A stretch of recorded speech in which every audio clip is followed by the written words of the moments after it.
I should really be eating healthier and like exercising more, maybe spending a little less money. But that sounds like a problem for next year. Every year we tell ourselves, this thought always crosses my head as soon as January starts creeping up, I'm gonna be better next year than I was this year, right? I'm gonna form that habit that I want to form. I'm gonna do more of this. I'm gonna make more of that. And every year after January 1st hits, we give up. Sometimes just days into the new year. Like, did I really say I wanted to do all that? Because I don't want to do that anymore. So clearly, it takes more than just a year turning over for us to stick to a habit. So I wanted to look a little bit more into the psychology behind making resolutions and the psychology behind sticking to them and why we only think we can start a new habit on Monday or, importantly, at the start of a new year. Because, when you think about it, we tend to have awfully big expectations of ourselves at the turning point of a year. Like, more so than we do at any other point in our lives. Suddenly we have to do so much. And it's especially odd to think about when you consider that realistically,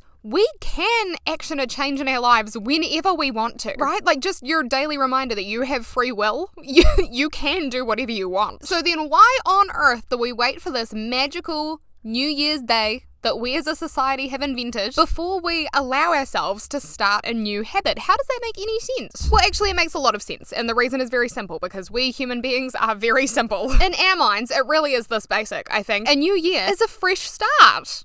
That's a whole new year. It's similar to when I struggled with emotional eating. I would always tell myself, oh, you've ruined this whole week. You have to wait until next Monday to start fresh, right? Like to stop eating like a garbage can. I would just open my mouth and junk would fall in. I guess that's slightly different because a new year is obviously a much bigger reset in our heads than Monday is, which is probably why that train of thought never actually worked for me. I should have just waited until the new year. Silly me. Genuinely, I joke around all the time. I think it's so funny to say new year, new me. Because bullshit it is, right? It's been one day since last year. New me, my ass. But the way we view things, that phrase actually does hold some truth to it. That genuinely is how we see it. So each new year, we simple-minded little human beings seek to take control of our lives by setting ourselves little goals. And by little goals, I mean humongous goals. Imagine yourself, for me, in November of this year, and now imagine yourself in January of next year. I bet a month ago in November, you were just envisioning you, right? Just the same old boring you that you've been this whole year. But in January, oh no, she's different, okay? Things are going to change. You are going to be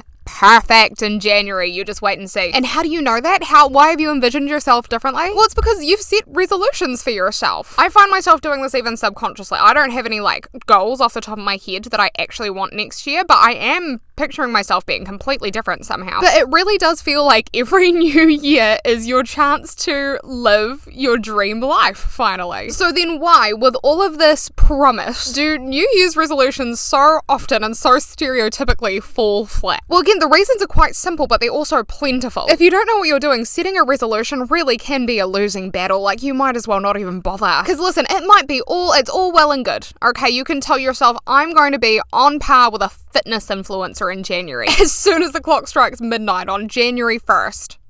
New me. And you might have it all planned out in your head too. You're like, I'm going to get a gym membership. I'm going to go to the gym at 5 a.m. every morning. I'm going to wake up early to fit it into my schedule. And then I'm going to have protein shakes for breakfast. I'm going to be making salads for lunch. I'm going to have abs to die for in record speed because I am just so determined, so motivated. It's just like all those fitness influencers that pop up on your feed, right? That's going to be you. But there are a few problems with this fantasy way of thinking. Starting with the fact that, one, these influencers are typically very passionate about fitness. So if you find that you are not, passionate about going to the gym or passionate about eating a salad every day for lunch, you might struggle a little more. And there's also the small fact that, these influencers didn't create themselves overnight, right? Their lifestyle, they didn't just wake up one day and change everything in their lives. And they certainly didn't star jump out of the womb already writing meal plans and bench pressing 100 kgs. Even though that's what we maybe envision when we see these fitness influencers because that's all we know of them, that genuinely couldn't be further from the truth. Habits and skills like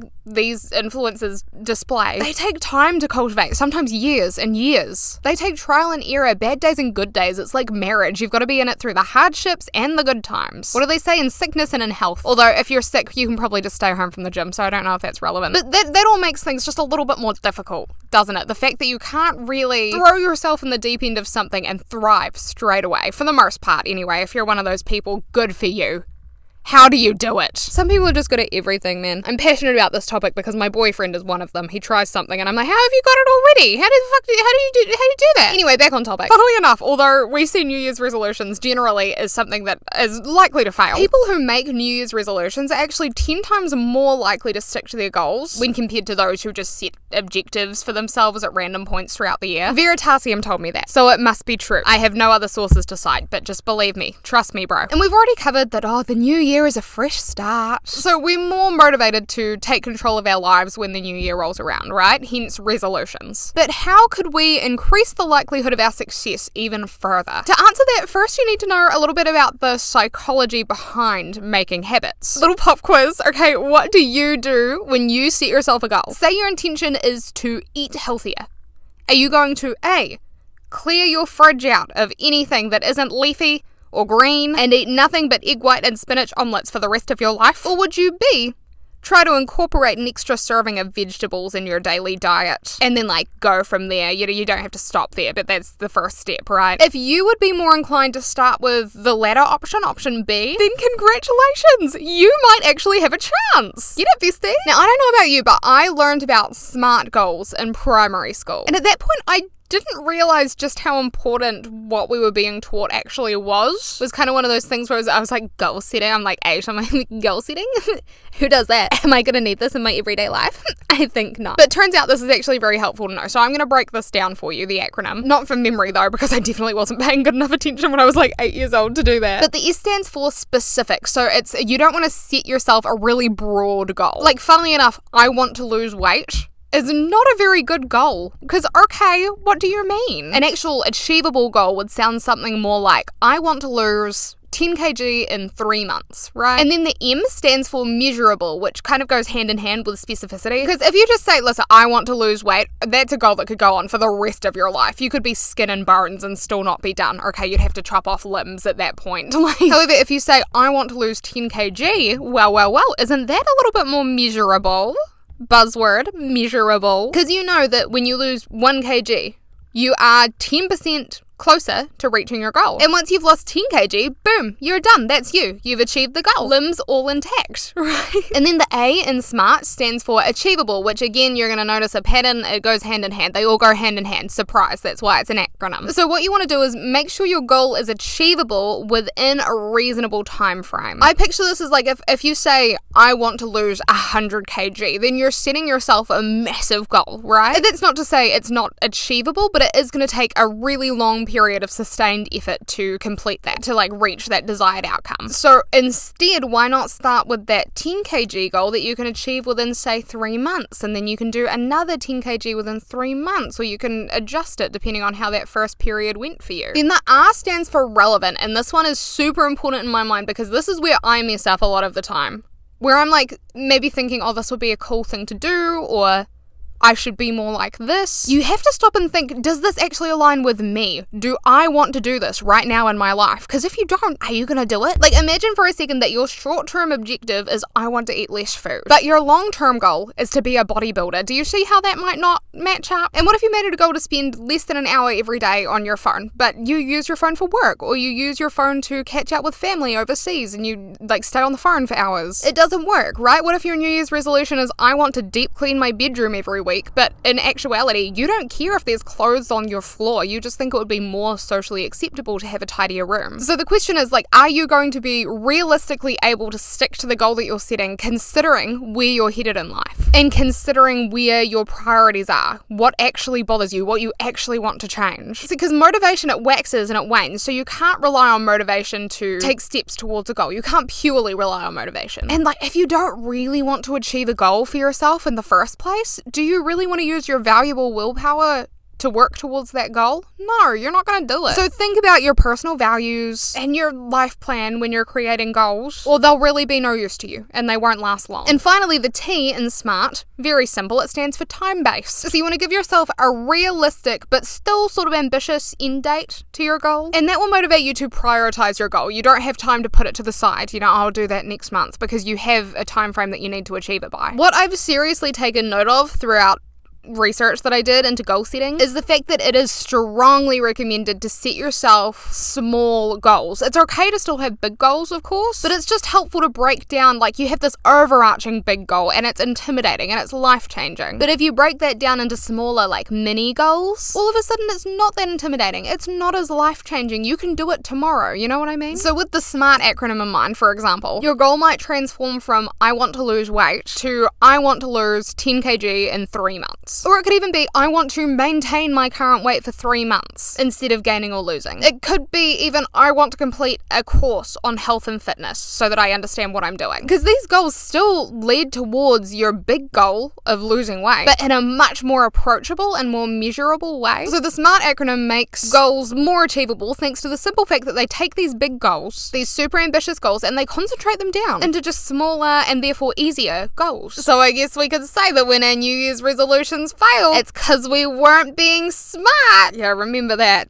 That'll be good to remember. So before we all go write down our New Year's resolutions, make dream boards of our new lifestyle in 2025, start manifesting. Now we can stop and we can ask ourselves, is this goal specific, measurable, achievable, relevant, time-based, or whether they're just going to fail? Which I'll admit does take some of the magic out of New Year's, because you've actually got to be realistic and not expect yourself to literally change overnight, and there's no fun in that. But I think something that's actually really important and quite difficult for some people is knowing what your true wants and needs and desires are. What are your biggest wishes? What do you actually want from your future? What are you going to be doing in 5 years? If you can't answer those questions, a good New Year's resolution to set, and this might sound stupid, but it could genuinely just be to take the time to understand yourself better. And that could really genuinely help you take action towards your dream life, because maybe right now you have a very vague idea, but you don't really know what your dream life is. And how exactly you go about that, I think the same with goals in general. It's very, very much based on you. Some things that work for other people just aren't going to work for you, and that's okay because you're a different person. Like, it's actually fine. It could be that you make yourself a goal to journal every day, and then you can read back the journal entries and look at how your life is unfolding. Look at the days that you were happiest and the days that you were unhappiest. It could be that you take down a list of insightful prompts that you want to be able to answer by a certain time next year because you don't really have the answer for them now. Or maybe you even answer those prompts now and then make it a goal to sort of live your life in a way that allows for self-discovery next year, and set another date that you have to answer them again, see where the differences lie. And like I said, people do this so many different ways. I went on TikTok for ideas and I realized there were just too many to count. Like, you almost have to go through and look at them yourself, because what works for someone else just won't work for you. Like daily trackers and stuff like that, man, I'll be buggered if I can do that, you know what I mean? But for some people, I'm sure it works like a charm. But with that all said, now that you're maybe having like an existential crisis, because I'm kind of feeling that right now, why not make next year the year that you truly stick to your goals? Because you actually set goals that benefit you, right? Rather than just setting them out of tradition, setting them out of fantasy. What do you actually want? You have truly got to want something to achieve it in life. So once you have something worth working towards, I think you start with the why, then you research the how, and then you can implement it. You can start taking small steps, and you'd be surprised how far you can go with the right tools for success. I mean, anyone can do it, and you are anyone, but that's only as true as you believe it is, I've noticed. Like, if you tell yourself you can do something, of course you can do it. And is there anything you can't do if you really want to do it? No. See, because people are like, oh, you can do anything. I can't do anything. I couldn't be an astronaut because I don't give a fuck. You know what I mean? But yeah, thanks for sitting with me and talking about this. I'm gonna go write out my New Year's resolutions once I can figure out what I actually want. There are so many ideas I have, but like, they're not for me. They're for a far, far away fantasy version of myself. There's stuff that I know I wouldn't do. Although some of them maybe I could. Like, I want to start rock climbing again. I used to do it. Why can't I do it now? Because I'm a little bitch. That's why. I'm too scared.